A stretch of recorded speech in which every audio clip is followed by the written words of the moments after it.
Brigadier retired Masood Ahmed Khan sir हमारे साथ मौजूद हैं। सर बहुत शुक्रिया आपके वक्त के लिए। हमने देखा कि अहम ऑपरेशन किया गया है, जिस तरह का ये ऑपरेशन था और जिस तरह से सिक्योरिटी फोर्सेस ने किया, यकीनी तौर पर तहसीन के लायक है। क्या कहेंगे आप? जी हाँ, बिल्कुल। देखें जिस तरीके से एक बहुत ज़्यादा ख़तरनाक वाक़या से और जिससे ज़्यादा नुकसान के चांस इससे सिक्योरिटी फोर्सेस ने रिएक्ट किया, हमारे ख्याल में उनको क्रेडिट जाता है। बिल्कुल, सिक्योरिटी फोर्सेस तहसीन के लायक हैं और दिफाई तज्ज़ियाकार मसूद अहमद खान सर हमारे साथ मौजूद हैं। सर हमने देखा कि कहा जा रहा था सिक्योरिटी ज़राए की जानिब से APS तर्ज, पेशावर APS तर्ज 2014 का वाक़या रिपीट करने की कोशिश की गई है। यकीनी तौर पर काफ़ी प्री प्लान चीज़ें स्केजुअल की गई थी। क्या कहेंगे, क्या कॉमेंट देंगे? ये वो सारा आप समझ लें कि इंडिया ने कंसीव किया था और इंडिया के आगे अफगानिस्तान प्रॉक्सी उनके थ्रू ये करवाना चाह रहे थे ताकि उससे एक खौफ की फजा कायम हो और एक जिस तरीके से APS का जो आज तक हम बुला नहीं सके हैं, जो वहाँ पे शहादतें बच्चों की हुई थी, इस तरह का ये चाह रहे थे। और इसमें आप देखें कि पीछे से यकीनन सारा जो कंसीव किया है, जो प्लानिंग थी वो इंडिया की थी। ये आगे जो फितनल ख्वारिज वगैरह जो हैं इसमें इस्तेमाल हुए थे, लेकिन जिस तरीके से सिक्योरिटी फोर्सेस ने रिएक्ट किया है, जो उन्होंने कंटेस्ट किया है और नीट एंड क्लीन तरीके से जिस तरीके से ये ऑपरेशन हुआ है और यकीनन क्रेडिट जाता है और जिससे भी एक वाज़ेह मैसेज है अफगानिस्तान को भी, इंडिया को भी, कि पाकिस्तान जो है अपनी सॉवरेनिटी पे, सिक्योरिटी पे बिल्कुल कंप्रोमाइज नहीं करेगा। यकीनन इस जंग में कुर्बानियां बहुत देनी होंगी, लेकिन इस पे पाकिस्तान पीछे नहीं हटेगा। और सेकंड, अभी हम पाकिस्तान सोर्स के पीछे जाएगा और जो अफगानिस्तान के अंदर है, यहाँ से तश्कीलें बनती हैं, तश्कीलें वहाँ से आती हैं, यहाँ से सुसाइडर्स आते हैं और जो अभी आप देखेंगे ये जब एस्टेब्लिश होगा, जो सुसाइडर है लाइकली ये भी अफगानी निकलेगा। और अभी जो पीछे अभी ये भी बता रहे वाना में जो कैडेट कॉलेज में हमलावर थे वो अफगानिस्तान में राब्ते में थे, तो वो भी एस्टेब्लिश होगा कि वो कौन से लोग किस किस ग्रुप के थे। लेकिन इनका मास्टरमाइंड जो पीछे से अभी हक्कानी ही निकलेंगे। अच्छा, बिल्कुल सर, जिस तरह से आपने कहा कि सॉवरेनिटी पर, सिक्योरिटी पर पाकिस्तान की कोई कॉम्प्रोमाइज़ नहीं किया जाएगा और करना भी नहीं चाहिए। सर क्या समझते हैं कि अफ़गानिस्तान जिस तरह के ओछे अटकंदे पाकिस्तान के ख़िलाफ़ इस्तेमाल कर रहा है, उनको काउंटर करने की आज के वक्त की कितनी बड़ी ज़रूरत बन चुका है?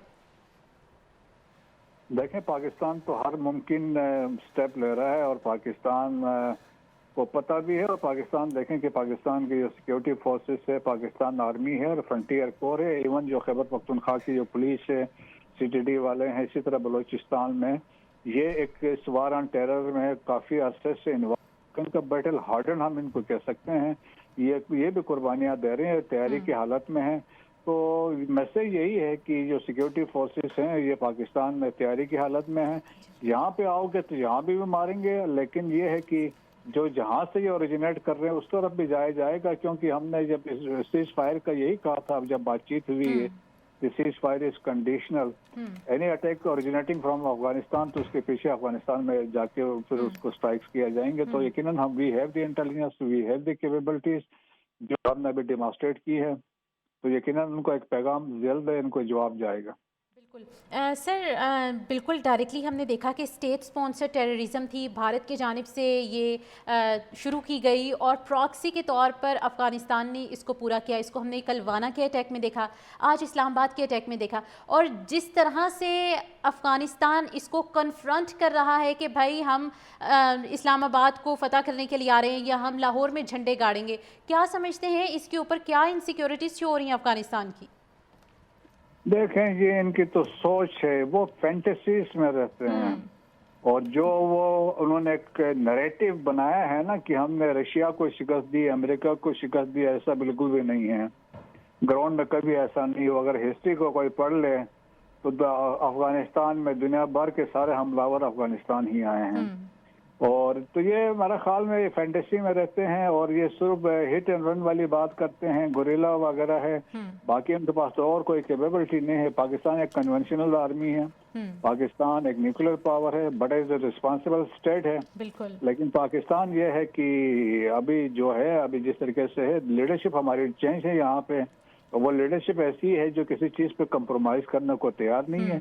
और पाकिस्तान की सॉवरेनिटी को डिफेंड करने को उनका आज़म है, तो यकीनन वो अकॉर्डिंगली दे विल डिलीवर। और आप देखेंगे जब इंडिया को हम 4 दिन में लिटा सकते हैं तो मेरे ख्याल में अफगान तालिबान रजीम की कोई हैसियत नहीं है। बिल्कुल सर, मैं इस पे भी आपका कमेंट लेना चाहूँगी कि एक तरफ नेगोशिएशन के अदवार चल रहे हैं, कहने को तीसरा जो दौर है वो मुकम्मल हो चुका है, और दूसरी तरफ पे अफ़गानिस्तान की जानिब से इस तरह के ओछे कंडे सामने आ रहे हैं, पूरी दुनिया के सामने हैं।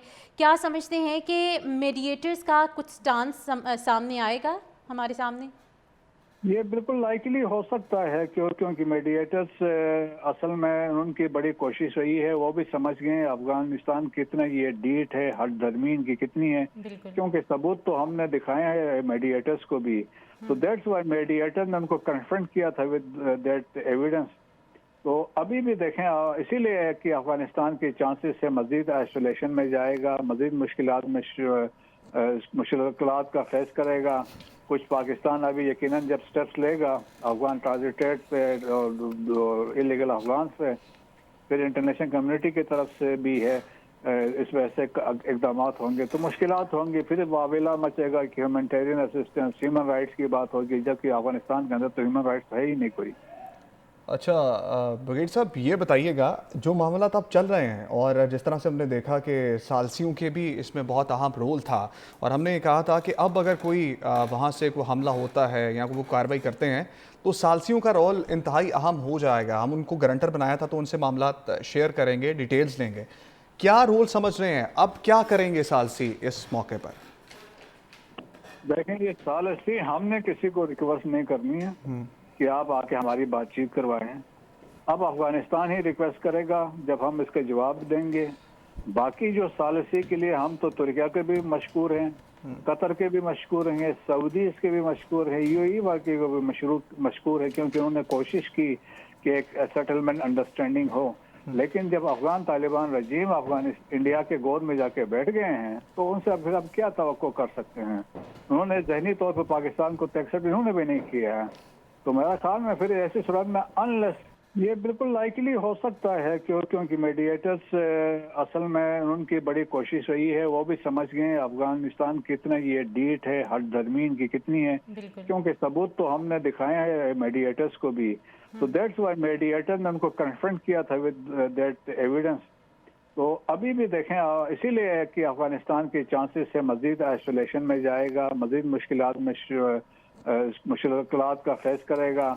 कुछ पाकिस्तान अभी यकीनन जब स्टेप्स लेगा अफगान ट्रांजिटेड पे और इलीगल अफगान पे, फिर इंटरनेशनल कम्युनिटी की तरफ से भी है, इस वजह से इकदाम होंगे तो मुश्किलात होंगी, फिर वावेला मचेगा कि ह्यूमैनिटेरियन असिस्टेंस, ह्यूमन राइट्स की बात होगी, जबकि अफगानिस्तान के अंदर तो ह्यूमन राइट्स है ही नहीं कोई। अच्छा ब्रिगेड साहब, ये बताइएगा जो मामला अब चल रहे हैं और जिस तरह से हमने देखा कि सालसियों के भी इसमें बहुत अहम रोल था, और हमने ये कहा था कि अब अगर कोई वहाँ से कोई हमला होता है या वो कार्रवाई करते हैं तो सालसियों का रोल इंतहाई अहम हो जाएगा। हम उनको गारंटर बनाया था तो उनसे मामला शेयर करेंगे, डिटेल्स लेंगे। क्या रोल समझ रहे हैं, अब क्या करेंगे सालसी इस मौके पर? देखें, ये सालसी हमने किसी को रिक्वेस्ट नहीं करनी है कि आप आके हमारी बातचीत करवाएं। अब अफगानिस्तान ही रिक्वेस्ट करेगा, जब हम इसके जवाब देंगे। बाकी जो सालसी के लिए हम तो तुर्किया के भी मशकूर हैं, कतर के भी मशकूर हैं, सऊदी इसके भी मशकूर है, यूएई वाकई को भी मशकूर है, क्योंकि उन्होंने कोशिश की कि एक सेटलमेंट अंडरस्टैंडिंग हो। लेकिन जब अफगान तालिबान रजीम इंडिया के गोद में जाके बैठ गए हैं तो उनसे फिर अब क्या तवक्को कर सकते हैं। उन्होंने जहनी तौर पर पाकिस्तान को एक्सेप्ट इन्होंने भी नहीं किया है। तो मेरा ख्याल में फिर ऐसी सूरत में अनलेस।